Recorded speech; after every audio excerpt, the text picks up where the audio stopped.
Selamat siang teman-teman, perkenalkan nama saya Dorcia Martinello Thomas. Saya kuliah di Universitas Kristen Indonesia Maluku, Fakultas Kesehatan, Program Studi Keperawatan. Nah teman-teman, pada video kali ini saya akan membahas tentang transport elektron, glikolisis, siklus Krebs, dan dekarboksilasi. Pasti teman-teman bertanya, apa itu glikolisis? Apa itu transport elektron, apa itu siklus Krebs, dan apa itu dekarboksilasi. Nah, saya akan menjelaskan pada video ini. Teman-teman bisa lihat pada gambar ini. Gambar ini adalah skema tentang jalur tahapan glikolisis sampai pada menghasilkan ATP. Nah, teman-teman, sebelum kita bahas tentang struktur di atas, kita harus mengetahui dulu apa itu glikolisis. Glikolisis merupakan tahap pertama dari respirasi aerob yang memproses glukosa menjadi energi. Tahap tersebut akan terjadi apabila ada oksigen di dalam jaringan, sehingga disebut dengan respirasi aerob. Energi dalam bentuk ATP yang dihasilkan dalam proses glikolisis selanjutnya digunakan dalam berbagai proses yang memerlukan energi. Sebab ATP adalah molekul penyimpanan energi. Nah teman-teman, kita akan bahas jalur tahapan glikolisis sampai pada penghasilan ATP. Pertama, glukosa diubah terlebih dahulu menjadi glukosa 6-fosfat dengan bantuan enzim heksoksinasi. Pada tahap ini memerlukan ATP atau adenosin trifosfat yang dapat melepaskan energi untuk diubah menjadi ADP. Kemudian, glukosa 6-fosfat diubah menjadi fruktosa 6-fosfat yang akan dikatalis enzim fosfoheksosa isomerasi.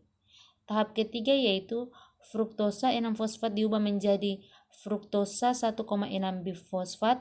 Pada reaksi ini akan dikatalisis oleh enzim fosfofruktakninase dan membutuhkan energi dalam bentuk ATP. Yang berikut, selanjutnya 1,6 bifosfat yang mempunyai 6 atom C dipecah menjadi gliserdaldehid 3 fosfat yang memiliki 3 atom C serta dihidroksil aseton fosfat atau 3 atom C, yang mana proses reaksi yang terjadi dikatalisis oleh enzim aldolase. Pada satu molekul dihidroksil asetat fosfat yang berbentuk selanjutnya diubah menjadi gliserildehid 3 fosfat dengan bantuan enzim triosa fosfat isomerase, yang mana enzim tersebut bekerja secara bolak-balik. Itu berarti bahwa bisa mengubah gliserdaldehid 3 fosfat diubah menjadi dihidroksil asetat fosfat.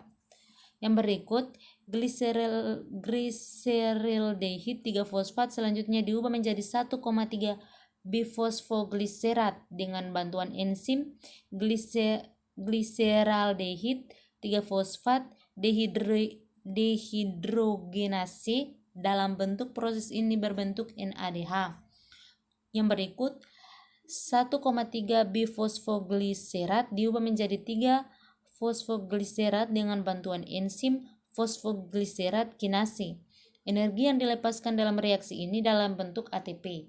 Selanjutnya 3 fosfogliserat tersebut diubah menjadi 2 fosfogliserat dengan bantuan enzim fosfogliserat mutasi. Yang berikut, fosfogliserat tersebut selanjutnya diubah menjadi fosfofenol pirufat dengan bantuan enzim enolase. Fosfofenol pirufat yang dihasilkan selanjutnya diubah menjadi pirufat yang akan dikatalisis enzim pirufat kinase. Dalam tahap yang ini juga dihasilkan ATP. Nah, teman-teman, itulah dari tahap ke tahap dari glikolisis sampai menghasilkan pada ATP. Yang berikut ada dekarboksilasi oksidatif. Di tahapan dekarboksilasi oksidatif, asam pirufat dari glikolisis akan diubah menjadi asetil CoA. Tahap ini dilakukan lewat beberapa reaksi yang dikatalisis oleh kompleks enzim yang dinamakan pirufat dehidrogenase. Enzim ini ditemukan pada mitokondria, sel eukariotik, dan sitoplasma sel prokariotik. Dekarboksilasi oksidatif dimulai dari lepasnya gugus karboksilat atau minus COO dari asam pirufat menjadi CO2. Kemudian sisi 2 atom dari asam pirufat dalam bentuk CH3COO akan mentransfer kelebihan elektronnya menjadi molekul NADH+, membentuk NADH. Molekul 2 atom karbon tersebut akan berubah menjadi asetat. Terakhir koenzim atau KOA akan diikatkan pada asetat membentuk asetil koenzim A atau asetil KOA. Nah, teman-teman, itu dari dekarboksilasi. Selanjutnya kita akan ada pada transport elektron. Teman-teman, yang berikut adalah skema dari siklus Krebs. Sebelum kita bahas tentang skemanya, kita harus tahu dulu apa itu siklus Krebs. Siklus Krebs adalah serangkaian reaksi kimia yang terjadi pada sel hidup untuk menghasilkan energi dari asetil KOA, yaitu perubahan dari asam pirufat hasil glikolisis. Tahapan respirasi aerob sendiri dimulai dari glikolisis, dekarboksilasi oksidatif, siklus Krebs, dan transfer elektron. Nah, teman-teman, berikut kita akan ada dalam pembahasan tentang siklus Krebs.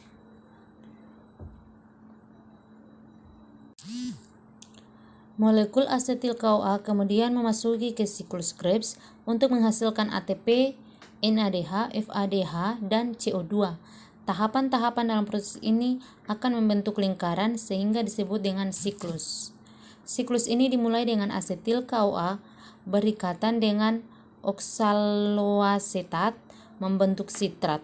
Reaksi ini dikatalisis oleh enzim sitrat sintase. Kemudian sitrat akan diubah menjadi isositrat oleh enzim akonitase.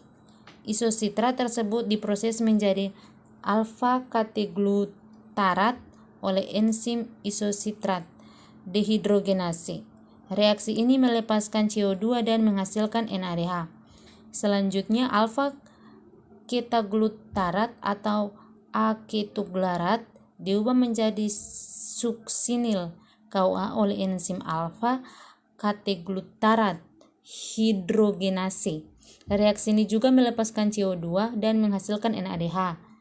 Suksinil KOA tersebut kemudian diproses menjadi suksinit oleh enzim suksinit KOA sintase. Proses ini menghasilkan GTP yang kemudian dapat diubah menjadi ATP. Setelah itu, suksinit dari proses sebelumnya diubah menjadi fumarat oleh enzim suksinat dehidrogenase dan menghasilkan FADH. Fumarat tersebut akan diubah menjadi malat oleh enzim fumarase. Malat kemudian diproses menjadi aksoletase oleh enzim malat hidrogenase. Proses ini menghasilkan NADH. Satu molekul asetil KOA yang diproses dalam siklus Krebs dapat menghasilkan 1 ATP dan 3 NADH, 1 FADH, dan 2 CO2.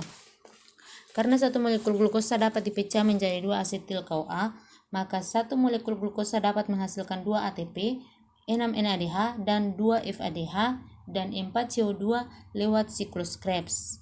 Molekul NADH dan FADH tersebut nantinya akan memasuki proses transfer elektron untuk menghasilkan ATP. Nah, teman-teman, berikut adalah struktur dari transport elektron. Nah, teman-teman, untuk kita ketahui, rantai transport elektron adalah tahapan terakhir dari reaksi respirasi aerob. Transport elektron sering disebut juga sistem rantai respirasi atau sistem oksidasi terminal. Transport elektron berlangsung pada krista atau membran dalam mitokondria. Pertama-tama NADH dan FADH mengalami oksidasi dan elektron berenergi tinggi yang berasal dari reaksi oksidasi ini ditransfer ke koenzim Q. Energi yang dihasilkan ketika NADH dan FADH melepaskan elektronnya cukup besar untuk menyatukan ADP dan kemudian koenzim Q dioksidasi oleh sitokrom B. Selain H+, setelah itu sitokrom B dioksidasi oleh sitokrom C. Energi yang dihasilkan dari proses oksidasi sitokrom B oleh sitokrom C juga menghasilkan cukup energi untuk menyatukan ADP dan fosfat anorganik menjadi ATP. Kemudian sitokrom C mereduksi sitokrom A, dan ini merupakan akhir dari rantai transport elektron. Sitokrom A ini kemudian akan dioksidasi oleh sebuah atom oksigen yang merupakan zat yang paling elektronegatif dalam rantai tersebut dan merupakan akseptor terakhir elektron setelah menerima elektron dari sitokrom A. Oksigen ini kemudian bergabung dengan H+ yang dihasilkan dari oksidasi koenzim Qi oleh sitokrom B membentuk air H2O. Oksidasi yang terakhir ini lagi menghasilkan energi yang cukup besar untuk dapat menyatukan ADP dan gugus fosfat organik menjadi ATP. Jadi secara keseluruhan ada 3 tempat pada transport elektron yang menghasilkan ATP. Sejak reaksi glikolisis sampai siklus Krebs telah dihasilkan NADH dan FADH sebanyak 10 dan 2 molekul. Dalam transport elektron ini, ke-10 molekul NADH dan ke-2 molekul FADH tersebut mengalami oksidasi sesuai reaksi. Setiap oksidasi NADH menghasilkan kira-kira 3 ATP dan kira-kira 2 ATP untuk setiap oksidasi FADH.